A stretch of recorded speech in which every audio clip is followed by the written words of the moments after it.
नमस्कार, मी doctor Uday Nirgudkar. The Uday Nirgudkar show या चॅनलच्या या भागामध्ये आपल्या सगळ्यांचं मनपूर्वक स्वागत.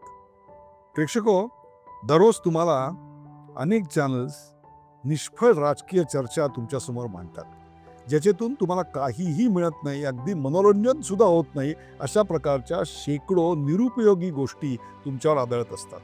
परंतु तुमच्या जीवनाचे, विकासाचे, अभ्युदयाचे असे कुठलेच प्रश्न तुमच्यासमोर येत नाहीत, त्याची माहिती तुमच्यासमोर येत नाही. आज मी तुमच्यासमोर आलोय त्या अशाच एका प्रोजेक्टची माहिती तुम्हाला द्यायला, आणि ती सुद्धा थक्क करणारी माहिती.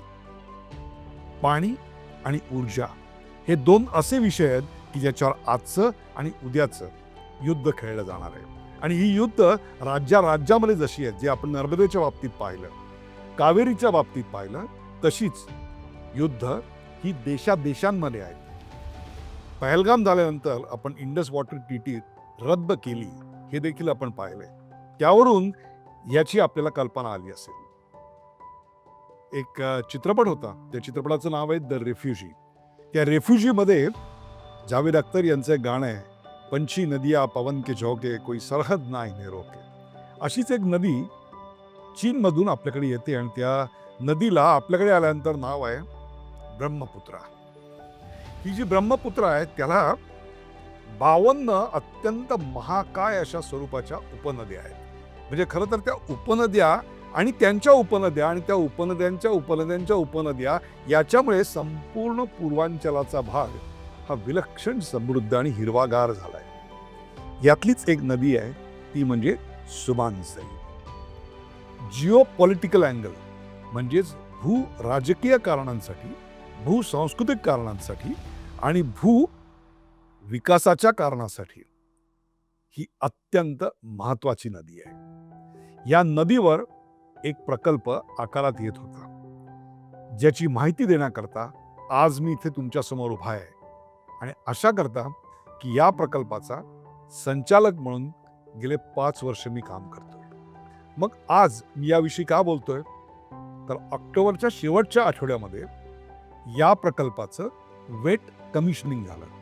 वेट कमिशनिंग म्हणजे काय, तर आपण ज्याला एक प्रकारे ड्राय रन म्हणतो ना, तशी ही वेट कमिशनिंग.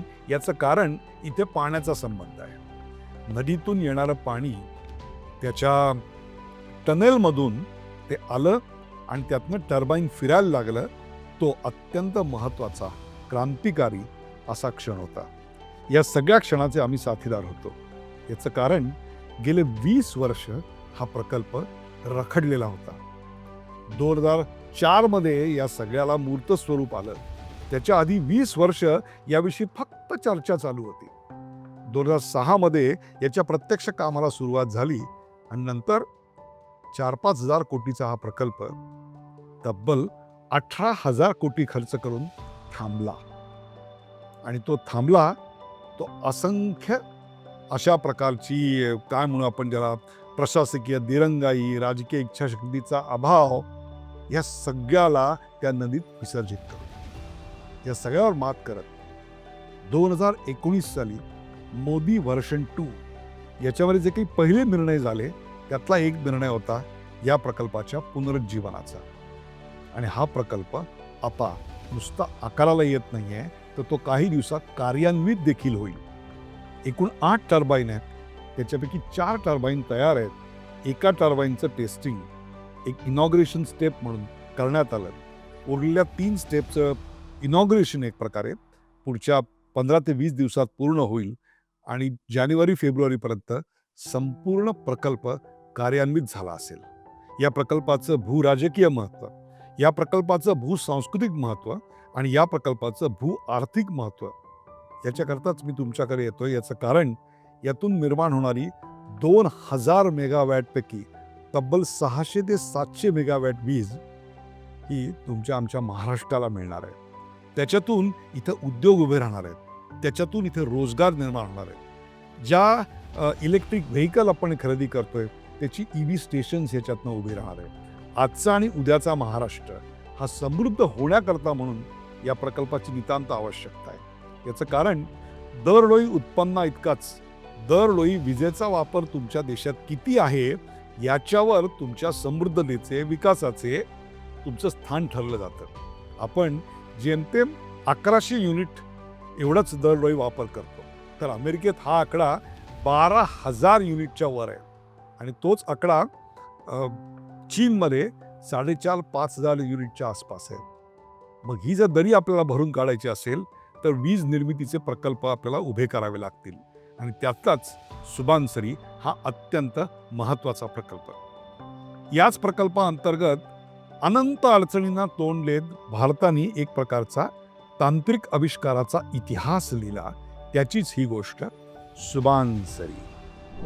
ब्रह्मपुत्रा ही नदी चीनमध्ये उगम पावली जाते आणि तिथून तब्बल 2,880 किलोमीटर प्रवास करून चीन, तिबेट, बांगलादेश, भारत इथून ती बंगालच्या उपसागराला मिळते.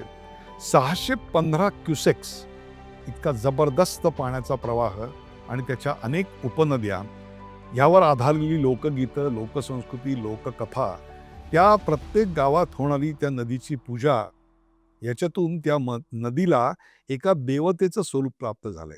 कधीकधी ही देवता कोपते आणि त्याच्या महापुरात आजूबाजूची गावं अक्षरशः उद्ध्वस्त होऊन जातात. त्याहीपेक्षा सुद्धा ही नदी चीनमध्ये जिथे वाहत येते त्यांनी अगदी भारताच्या टोकावर म्हणजेच मिडॉक प्रांतात एक खूप मोठं धरण बांधायला घेतलंय.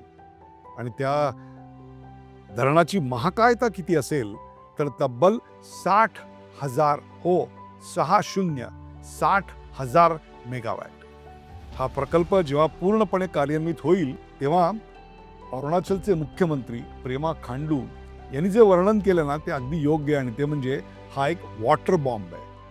पाहिजे तेव्हा ते पाणी सोडू शकतील आणि संपूर्ण भारताच्या पूर्वांचलामध्ये पार बिहारपर्यंत खूप मोठ्या प्रमाणात आपल्याकडे महापुरानं उद्ध्वस्तता येईल किंवा ते पाणी अडवून दुष्काळ सदृश्य परिस्थिती निर्माण होऊ शकते. मग यावर काय करणार? यावर एकच उपाय, तो म्हणजे आपण आपल्या भागातल्या भारतातल्या भूमीवर अत्यंत उत्तम दर्जाची अशी धरणं आणि हायड्रो इलेक्ट्रिक पॉवर प्रोजेक्ट्स वेगाने उभी करणे. त्यातलाच हा एक प्रकल्प, तो म्हणजे सुबानसरी.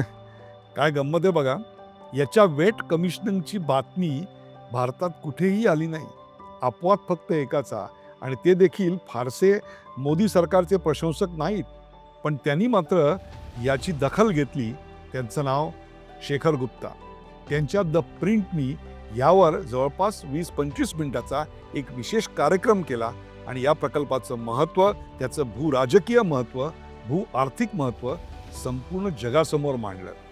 ते मराठी प्रेक्षकांसमोर यावं आणि ते सुद्धा एक संचालक म्हणून याकरता हा सगळा खटाटो.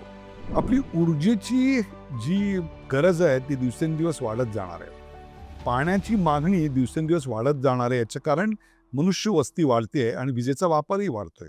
आज इलेक्ट्रिक व्हेकल घेण्याकरता तुम्ही सगळेजण धावत असाल, हायब्रिड व्हेकल घेण्याकरता धावत असाल, पण या सगळ्यासाठी लागणारी जी वीज आहे ती कुठून निर्माण होणार? आपल्याकडे लागणारी जी वीज आहे ती प्रामुख्यानं कोळशातून आपण निर्माण करतो. पण कोळशाची वीज जी आहे ती कार्बन डायऑक्साईड, कार्बन मोनॉक्साईड असे विषारी वायू निर्माण करते. म्हणूनच आपण जागतिक स्तरावरच्या संघटनांशी जो करार केला आहे त्याच्यानुसार 2070 सालापर्यंत आपल्याला कार्बन न्यूट्रल व्हावं लागेल. त्याची सुरुवात आज जर केली नाही तर तेव्हा ते पूर्ण होणार नाही. दुसरा जो मार्ग आहे तो म्हणजे सोलार ऊर्जेचा. सौर ऊर्जेची एक अडचण अशी आहे की सूर्यास्तानंतर ती वीज जर मला वापरायची असेल तर उपलब्ध होत नाही, आणि ती जर सूर्यास्तापर्यंत साठवून ठेवायची असेल तर त्याची जी आत्ताची मला पडणारी किंमत आहे ती अवाजवी आहे, अस्वीकारार्ह आहे. मग तिसरा जो मार्ग आहे तो पवन ऊर्जेचा आहे. पवन ऊर्जेचा मार्ग हा बेभरोशी आहे आणि त्याच्याकडे तेवढ्या मोठ्या प्रमाणात मागणी पूर्ण करण्याची क्षमता नाही आहे. मग राहिला मार्ग तो हायड्रो इलेक्ट्रिक पॉवर प्रोजेक्टचा. त्याची क्षमता विलक्षण आहे. विशेषतः आपली पूर्वेकडची आणि पूर्वांचलातली राज्य आहेत त्याच्यामध्ये याची विलक्षण क्षमता आहे. एकच तुम्हाला राज्य सांगतो ते म्हणजे अरुणाचल. अरुणाचलमध्ये तब्बल 55,000 मेगावॅट इतकी वीज निर्माण करता येईल एवढी आत्ता क्षमता आपण टॅप केलेली आहे, म्हणजे आयडेंटिफाय केलेली आहे. इतर राज्यांबद्दल तर मी बोलतच नाही, परंतु या ठिकाणी विजेचे प्रकल्प निर्माण का होत नाहीयेत किंवा पूर्णत्वाला का जात नाहीत, अडचणी का येत आहेत? पहिलं आव्हान आहे ते निसर्गाचं. सुभानसरी प्रकल्पाला जेव्हा सुरुवात झाली तेव्हा 2 प्रकारच्या अडचणी आल्या. पहिली अडचण निसर्गाची आणि दुसरी अडचण मानवनिर्मित.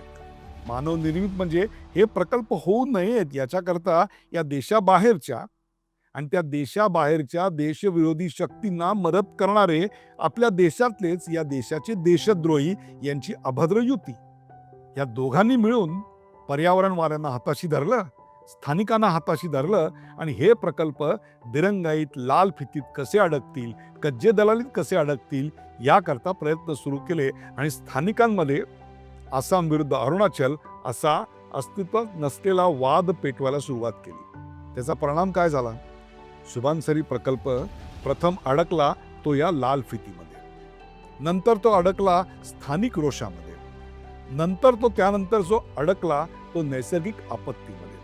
लक्षात घ्या, या भागात पाऊस इतका प्रचंड पडतो की काम करायला वर्षभरामध्ये जो तुम्हाला कालावधी मिळतो तो 365 दिवसाचा नसतो. तो जेमतेम 150 ते 1.25 अगदी 200 डोक्यावरनं पाणी, 200 दिवसाचा अवधी मिळतो जेमतेम आणि त्याच्यात तुम्हाला काम करायचं असतं. पण प्रत्यक्षातला माझा अनुभव असा आहे की 150 दिवसाच्या वरती आम्हाला कधी वेळ मिळाला नाही. आणि हा प्रकल्प सुरू झाला आणि म्हणतात ना, नकटीच्या लग्नाला 1700 विघ्न, तशी शेकडो विघ्न आमच्या मागे लागली.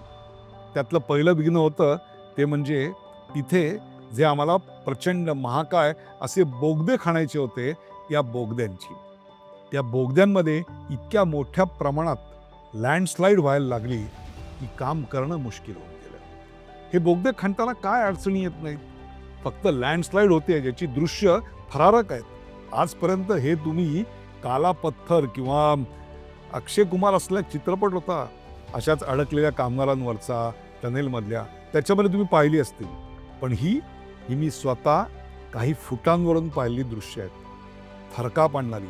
आज जरी मी ही दृश्य पाहिली ना तरी मला घाबरायला होतं की हे असे जीवावरचे प्रसंग निर्माण होतात आणि त्यातनं मात करत आम्हाला पुढे जावं लागतं. असे प्रकल्प तयार करत असताना या गोष्टी गृहीतच धरलेल्या असतात. परंतु आणखीन एक अकल्पित समस्येला तोंड द्यावं लागतं, ते म्हणजे टनेल खणल्यानंतर तिथे वेल्डिंग करताना रॉकमध्ये म्हणजेच खडकांमध्ये अडकलेला मिथेन गॅस सुटतो आणि वेल्डिंग करायला एक ठिणगी अख्खं टनेल, अख्खा बोगदा पेटवायला कारणीभूत होते. आणि मग जवळचे असलेले कामगार, अधिकारी या सगळ्यांना त्या आगीत नष्ट व्हावं लागतं. अशाच एका जीवावरच्या प्रसंगावरून मी वाचलो, त्याची दृश्य बघा किती थरारक आहे. म्हणजे एकीकडे लँडस्लाईड, दुसरीकडे मिथेन गॅसमुळे होणारे आगीचे स्फोट, तर त्याहीपेक्षा सुद्धा हे असं TBM मशीनचं अडकणं. त्याच्यावर मात करण्याकरता म्हणून प्रयत्न करतोय तर समोरच्या बाजूनी जी TBM आहे ती अनेक वर्ष अडकलेली. शेवटी स्थानिकांचं म्हणणं ऐकलं आणि तांत्रिक कौशल्याचा आविष्कार दाखवत त्यांनी केलेल्या मागणीला देखील होकार दिला. त्यांच्या श्रद्धांसमोर नतमस्तक झालो आणि तुम्हाला सांगतो, गंबूट घालून 27 किलोमीटर आत बोगद्यात केलेली ती मी एकमेव पूजा. त्याची दृश्य बघा, मग तुमच्या लक्षात येईल की स्थानिकांना चुचकारत, त्यांच्या श्रद्धांचा मान राखत काम कसं करावं लागतं. ते इथे पोचायचं असेल तर किती कठीण आहे तुम्हाला मी सांगतो. तुम्हाला या अशा छोट्या बांधलेल्या रेल्वेतून आतमध्ये प्रवास करावा लागतो, तब्बल काही किलोमीटर. कोणतीही साधन सुविधा नाही. आणि वरती ही जी तुम्ही एक येलो पाईपलाईन बघताय ना, ती पाईपलाईन ही आमची जीवनवाहिनी. यातून आम्हाला प्राणवायूचा पुरवठा होतो आणि त्याच्यावर आतले कामगार, अधिकारी, संचालक जिवंत राहत असतात. आणि काम करायला जो वेळ मिळतो ना, तो सुद्धा वर्षातले 150 ते 250 दिवस. आणि मग हे सगळं चालू असतानाच एक अकल्पित अशा स्वरूपाच्या नैसर्गिक आपत्तीला तोंड द्यावं लागतं. म्हणजे एका बाजूचा डोंगर पूर्णपणे कोसळतो आणि क्षणार्धात होत्याचं नव्हतं होऊन जातं. नदीचं पूर्ण पात्रच बदलतं. एक रवरव रूप धारण करत नदी पुन्हा वेगानं व्हायला लागते आणि तिचा प्रवाह बदललेला असतो. या डोंगराच्या कोसळण्यामुळं बांधलेला रस्ता उद्ध्वस्त होतो आणि तिथून कोणत्याही प्रकारचे ट्रक, मालाची वाहतूक निव्वळ अशक्य होते. त्यावेळी परमेश्वराचे आभार मानायचे ते फक्त एकाच गोष्टीचे, ते म्हणजे कुठलीही मनुष्य हानी यात झाली नाही, हीच काय ती परमेश्वराची कृपा. यात घडलं काय? तर अशा प्रकारची धरणं बांधत असताना, रन ऑफ द रिव्हर ज्याला म्हणतात, तेव्हा धरण बांधत असताना त्या धरणात त्या येणाऱ्या नदीचा प्रवाह आधी वळवावा लागतो आणि त्याच्याकरता 4 ते 5 मोठी टनेल खणलेली असतात. त्या टनेलमधून पाणी जात असतं आणि तिथेच एक मोठी गडबड झाली. त्यातली 3-4 टनेल बंद केली आणि एक टनेल मात्र बंद होता होता राहिलं आणि पाऊस आला आणि एक प्रचंड मोठा डोंगर कोसळला आणि मग सुरू झाली 2 वर्षाची जीवघेणी प्रतीक्षा. क्षणभर असं वाटलं की आपण परदेशी तंत्रज्ञान आणावं. काही परदेशी तंत्रज्ञ आमच्याकडे आले सुद्धा, सल्लागार कंपन्या आल्या सुद्धा. पण माझी मनोदेवता एकच सांगत होती. सगळ्या संचालक मंडळाला असं प्रामाणिकपणे वाटत होतं की या भारतातल्या भूमीला, समस्यांना, निसर्गांना जेवढे आम्ही ओळखतो तेवढे परकीय तंत्रज्ञ नाही ओळखू शकत. म्हणून निर्णय झाला तो आमच्या तंत्रज्ञानावर विश्वास ठेवायचा.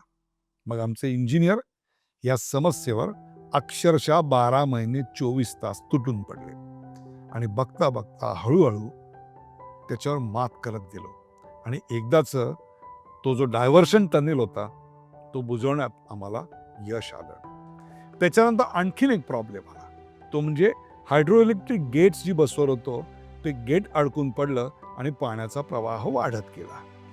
आता पाणी कमी होईपर्यंत वाट पाहण्याशिवाय दुसरा कुठलाही पर्याय नव्हता.